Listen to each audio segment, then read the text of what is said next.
Jesus Christ. Talikod po lingkod. Mayong Domingo sa tanan. Mga igsuon karon Domingo ha, ang 10th Sunday after Trinity. O sa atong ibasa ng epistola o Ebanghelyo na isod kini mahitungod sa devotion or devotion. Karon sa maning gitawag nato nga devotion, no? Kita isip mga Katoliko, isip mga Kristiyano, naiuban sa ato nga devoto kaayo, no, sa kanang pagsimba na yung mga devoted kaayo sa mga santos, na devoted kaayo sa Santo Niño, na devoted ka Saint Joseph, kung na really devoted kaayo sa ang Kristo mismo, no? So unsa man gitawag nato nga devotion? May isang kining devotion, mao kini ang ato paghandom o paghatag o kining taas na pagtagad, taas na respeto ngadto sa usa ka butang. Kung sa konteksto sa ato ang simbahan, sa ato ang pagtuo sa mga Kristiyano, mao kini ang paghatag nato sa tugma o pagtahod o respeto ngadto sa Dios. Karon ingon ang uban nga kung tinuod nga ang atong devotion mo ay magpakita sa panggugma ngadto sa Dios, unsa man ang insakto gyud nga simbahan, unsa man ang insakto nga simbahan? Sakto ba daw ang Katoliko? Sakto ba daw ang born again? Sakto ba daw ang Baptist? O kinsay sayop sa ila?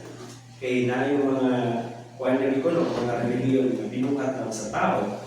Mga igsuon ang atong gibasa karon nga Ebanghelyo, naghisgot nga si Kristo nag-ingon atong babae nga taga Samaria nga inday mabut ang panahon nga atong simbahon ang Dios dili niini bukira o dili dito sa templo sa Jerusalem kundi simbahon nato ang Dios diha sa Espiritu tungod kay ang Dios o man ang Espiritu. Karon masigi sila lanis karon panahon nga kinahanglan daw kuno nga muampo kasi Ginoo dito sulod sa simbahan.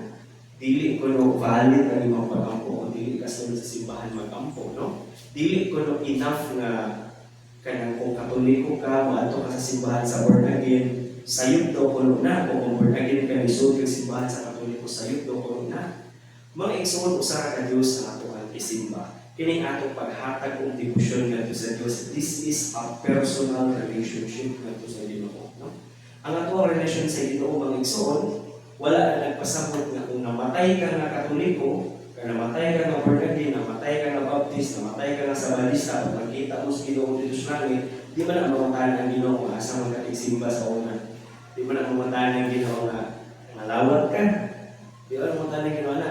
Ang pamatayan na sa Ginoo sa ato, mao man na, imo bang bisunod ang atong mga sugo? Imo bang gihigugma ang Dios labaw sa tanan? O imo bang gihigugma ang imong isigataw sama sa paghigugma nimo sa imong kaugalingon?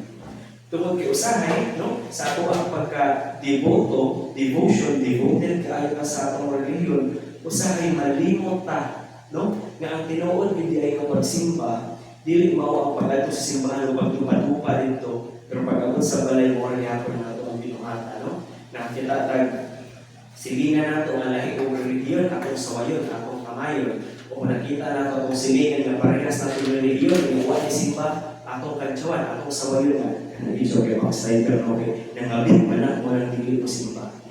Ang atong mga istorya kanina ba dili maayo, dili mao batok sa uban. Malimot na ang tinuod nga devotion, no? Ang tinuod nga pagsimba sa Dios, mao day ang ato ang paghigugma sa atong isig katao. Ug ang paghigugma sa Dios dili lang sulod sa simbahan, kundi pati gawas sa simbahan sa atong adlaw-adlaw ang pagpanginabuhi tungod kay magigsuon ang Dios Espiritu. O ang Espiritu anaa sa ato ang palibot, no? Naara diri ang Espiritu. Ang Diyos wala man nagtambay sa simbahan ng Diyos, di ba? Bigon sila ang Diyos nagtambay sa simbahan. Di ko na kasi yung balay nagkampo kadaram sa simbahan ng Ginoo, di ba? Ang Ginoo anaa bisan asa. Naas bukid, naas dagat, naas sa simbahan na silang kwarto, no? Busa kinahanglan nga ato ni pamalandungan sa atong kaugalingon, no? Nga kining debosyon nato sa Ginoo dili ni siya mahitungod sa doktrina o mga dogma, no? Dili tungod kay ang imong igsuon, ang imong silingan, dahil yung religiyon, sayop na siya kung insakto ka. No? Kaya sa uban po kaya tao, mula-mula po nila, sakto sila, sayop ka. No? Apan mga igsuon, kitang tanan, no? We all participate in this work towards salvation. Kining atong kalawasan ng igsuon, kining kalawasan sa atong kalan, mauni siya ang gasa ang gihatag ka nato ni Kristo o libre siya o wala ni siya ng tanaw o religiyon.